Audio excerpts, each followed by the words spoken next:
Do you feel that the recall effort against Scott Walker will be successful? Absolutely, I do. And the reason being is that I've been all over Wisconsin since we've been back from Illinois, and I've been all over Wisconsin several times, and the passion is still there.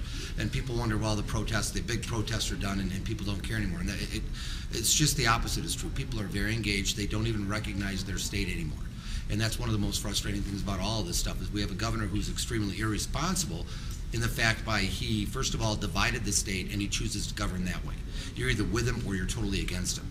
And that's perhaps the most irresponsible way to govern, in my opinion. Once you become engaged and once you stand up and say, look, we're just not going to take this anymore, that's step number one. And step number two is to offer alternatives and say, okay, what do you want to do? If this isn't good, what would be good? And now when you see what's going on with Occupy Wall Street and the fact that trying to hold corporations accountable, just accountable. You're not out to gouge them. You just want to make it fair and you want to hold them accountable. That's not asking for too much. And you see thousands of people all across the nation occupying Wall Street, occupying this, occupying that, simply because they're just not going to take it anymore. What Governor Walker has done in Wisconsin is not just about a political takeover, but a corporate takeover. Oh, it is. It's very much. I coined the phrase a hostile corporate takeover of Wisconsin because that's what we're seeing. It's really simple. You weaken the union, and you weaken the union because you're going to have to get rid of the public employees. And the reason why you're going to have to get rid of the public employees is because there's less public funding going to our school districts, going to our counties, going to our cities. You can lay off the snowplow drivers in Wisconsin, but it's still going to snow. That work will still need to be done. So what happens is the corporations come behind that. And once the public employees have been laid off because they don't have the rights they used to have, and the funding's been cut, municipalities and school districts are going to have to turn around and contract out for that stuff. And so that's where the corporations make their money. I've been asked a lot how Scott Walker developed this agenda in a short period of time, and it's not his agenda.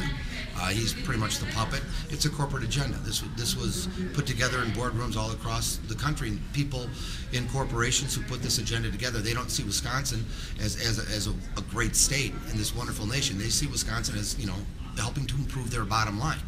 And the way to improve their bottom line is to get those prison jobs, for example, or to get the teachers' jobs, or to get the snowplow driver's job, or whatever the case may be. So that's, in the end, that's the overall agenda. It's privatizing, and the corporations are moving in and trying to take over. And if it's not stopped in Wisconsin, if Governor Walker's not stopped, do you see this kind of thing spreading to other states? You're seeing it in other states. You're seeing it all over the place. And other Republican governors were taking a step back to see what Walker, if he was going to be successful, if he is, then they're going to plow forward. If he's not, then they're going to pull back. Chris Christie out in New Jersey introduced originally, or was backing originally, some really tough changes, but he moderated his position a little bit based, I'm sure, on what he saw in Wisconsin. All right. Well, thanks for coming out to Colorado, and appreciate your time. All right, thanks, man. Appreciate it.